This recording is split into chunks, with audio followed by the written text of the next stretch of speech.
এই ছোট্ট গাইড ভাইটি নিধিবনির সমস্ত গল্পটা আমাদের বলেছে, যেটা আগের পার্টে আমি তোমাদের শেয়ার করেছি। অনেকেই ছিলেন যারা স্বচক্ষে রাসলীলা দেখবেন বলে বা বিশ্বাস হয়তো করতে পারেনি যে আদৌ কিছু হয় কিনা সেটা দেখার জন্য নিধিবনি নাকি লুকিয়েছিলেন।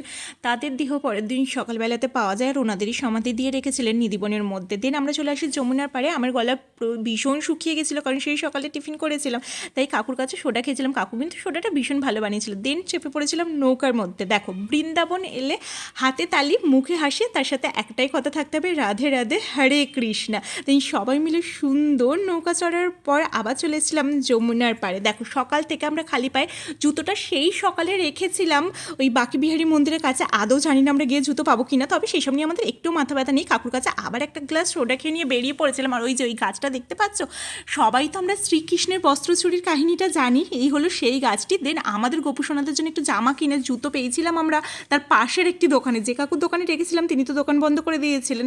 দেন সেখানেই একজন আমাদের হঠাৎ করে বললেন যে প্রেমানন্দ মহারাজজি যাবেন এখন ওনার আশ্রমের সামনে দিয়ে। মানে সেটা শুনতে পেয়ে আমি একটুও টাইম না নষ্ট করেই চলে গেছিলাম সেখানে।